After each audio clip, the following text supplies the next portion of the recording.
Nuclear test का डर फैलाने में लगा हुआ है पाकिस्तान। मुनीर के खिलाफ पाकिस्तान में भारी नाराजगी है। नाराजगी दूर करने के लिए एटम बॉम्ब का झांसा दिया जा रहा है। आवाम को न्यूक्लियर लॉलीपॉप देने में जुटा हुआ है मुनीर न्यूक्लियर लॉलीपॉप देने में जुटा हुआ है। भारत ने स्पष्ट कर दिया है कि अब ये न्यूक्लियर ब्लफ चलेगा नहीं, लेकिन अब उसको इसी का सहारा है। न्यूक्लियर करते ही वो यहां तक पहुंचा तो एक बार फिर से न्यूक्लियर की रट, एक बार फिर से परीक्षण की बातें की जा रही हैं। लेकिन असल में वहां के लोगों की मानसिकता क्या है वो आगे भी मैं आपको दिखाऊंगा। कुछ ध्यान से देखिएगा कि वहां के लोग न्यूक्लियर को लेकर क्या क्या बातें करते हैं। उनको मालूम है, शायद उनको मालूम है कि वहां की आवाम भी उनकी बातों को एज इट इज ले लेती है। जो चूरन दे दिया जाता है वो उस चूरन को स्वीकार लेते हैं। पहले ये जरा समझने की कोशिश करते हैं। एयर मार्शल पीके श्रीवास्तव मेरे साथ जुड़ गए हैं, जनरल के सिन्हा भी इस चर्चा में मेरे साथ हैं। सर गुड इवनिंग, जय हिंद। ये फिर से न्यूक्लियर निकाल रहा है। न्यूक्लियर वाली जो छतरी है इनकी हमने तार कर दी एक बार, अब टेस्ट करके बताएंगे, अब दूसरा बनाएंगे। पुराना वाला तो चला गया क्योंकि गिराना हिल भी हिला बहुत दिनों तक। उसके हिलने के बाद सब लोग समझ गए कि ये ब्लफ है। अब इसने क्या करें, क्योंकि कुछ चूरन खा के आए वहां से, व्हाइट हाउस से। अब इन्होंने कहा कि हम जरा एक टेस्ट करके बताते हैं। कौन मारे, करो ना टेस्ट।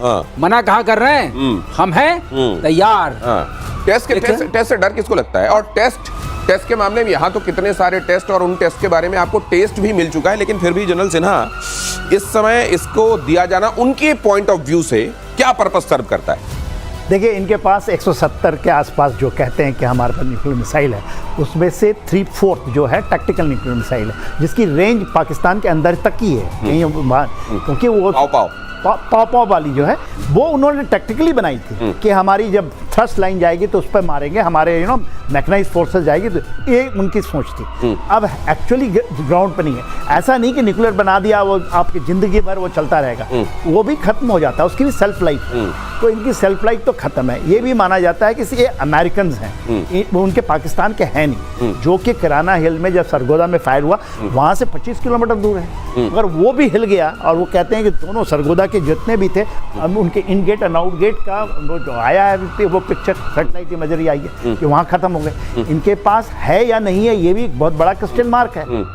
तो ये कुल मिलाकर एक बार फिर से वो जो ध्वस्त हुआ है, वो पहले जो ब्लफ बार बार दे रहे थे और उसका भारत ने हवा निकाल दी, उस पंक्चर फुग्गे को फिर से फुलाने की कोशिश की जा रही है। सर, इसके बियॉन्ड भी है कुछ? इसके बियॉन्ड कुछ नहीं। इनको ये लगा कि हमने जो न्यूक्लियर का ब्लफ दिया, और इनके सारे मंत्री, रेल मंत्री, तेल मंत्री, जेल मंत्री सब बोल रहे थे कि चौको पर सजाने के लिए रखे हैं। उस वक्त भी हम लोग कह रहे थे कि इनमें से कोई चलने वाला नहीं है, क्योंकि लेकिन एक तार से मैं जरूर जोड़ना चाहूंगा। ये जो महाबैठक हुई थी व्हाइट हाउस में, उसमें भी जिक्र आया था इंडिया पाकिस्तान 2 न्यूक्लियर कंट्रीज, उसको मैंने रुका दिया। अब जरा ये देखिए ना, ये अगर उससे बढ़ के ये बता रहे हैं कि आपका नोबेल पीस प्राइज पक्का, मैं तो टेस्ट करने भी जा रहा हूं। अब देखिए, पाकिस्तान की जो न्यूक्लियर वाली छवि बनी हुई है ना, इसमें असल में अमेरिका का भी थोड़ा हित सधता है।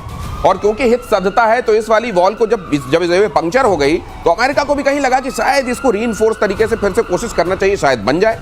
अब जरा देखिए वहां के लोग किस तरीके से, वहां के हुक्मरान, वहां के वो तमाम लोग जो जनता का पागल बनाकर अपना उल्लू सीधा करते हैं। पाकिस्तान में चाहे किसी भी पार्टी की सरकार हो या फौज का शासन, भारत के साथ युद्ध और परमाणु बम हमेशा से वहां के लिए हॉट टॉपिक बने रहे। परमाणु बम को इस्लाम की रक्षा से तक जोड़ दिया जाता है।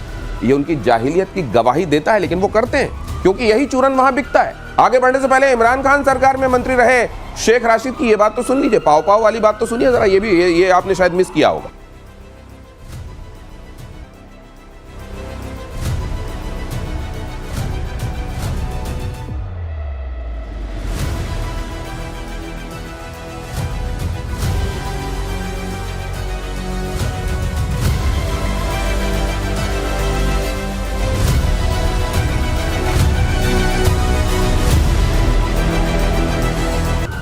अब सोचिए, अगर इन्होंने वैक्सीन बनाई होती वर्ल्ड के लिए कोविड के समय, तो किस तरह की वैक्सीन बनाते हैं।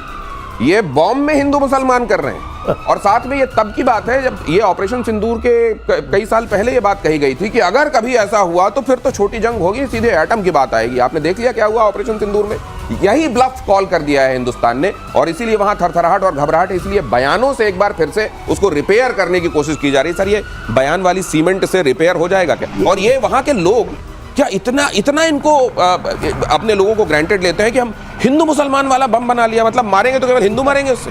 ये जो आपने रशीद साहब की बात की, ये कब का बयान है मालूम है? जब बालाकोट में स्ट्राइक हुआ था, उन्होंने कहा ये करके देखो, हम मारेंगे, ये पाँव भारी बोलते थे, पाँव 1 किलो के मारेंगे बम। उसके बाद भारत ने 4 दिन तो चले ना, और उनके वो तो कहते हैं किराना हेल्थ तक मार दिया।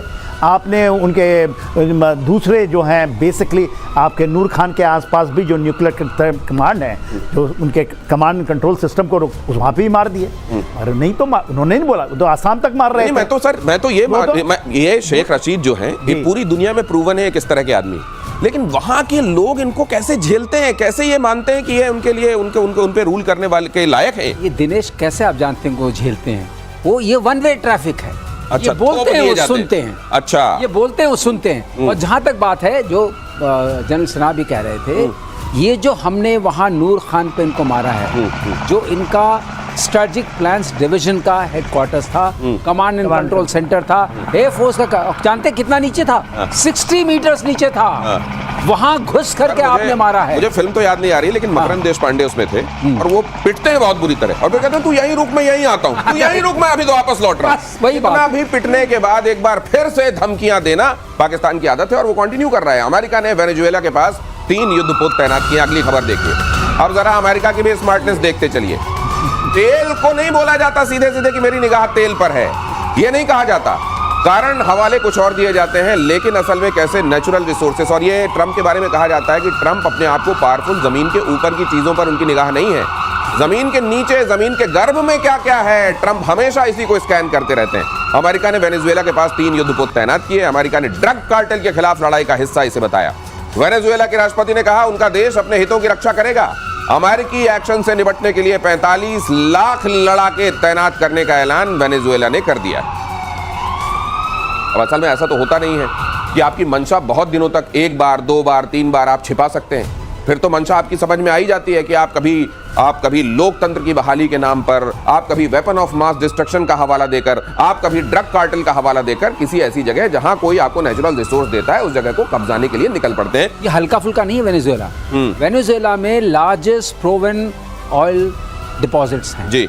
और वेनेजुएला की एक बात और बता दें, दर्शकों को शायद पता है कि नहीं पता है, 1950s में वेनेजुएला की पर कैपिटा इनकम 19,000 सम डॉलर्स थी जी। और आप सोचिए अमेरिका की क्या थी उस वक्त? 9,000 सम डॉलर। ओहो, ये इतना आगे थी। और आज क्या है? अमेरिका की 80,000 पर कैपिटा इनकम है और इनकी सिर्फ 5,000 कुछ है। तो ये लाने वाले, ये 2 चीजें इसमें आई। एक तो इनको बहुत सैंक्शंस लगाए गए क्योंकि इन्होंने अमेरिका के खिलाफ बोलना शुरू किया, और दूसरे जो इनके एक आए सोशलिस्ट, इसीलिए हमेशा समझिए जो योजनाएं मुफ्त की होती हैं वो कितना आघात करती हैं। वेनेजुएला उसका बहुत बड़ा एग्जाम्पल है। इन्होंने अपने सरकार अपने रहने के लिए लोगों को मुफ्त में देना शुरू किया और चीजों को नेशनलाइज कर दिया। उसका इम्पैक्ट इतना पड़ा कि एक कंट्री जो 3 गुना ज्यादा थी यूएसए से एक जमाने में, वो आज पर कैपिटा में 128 ये तो वेनेजुएला का इतिहास हो गया सर।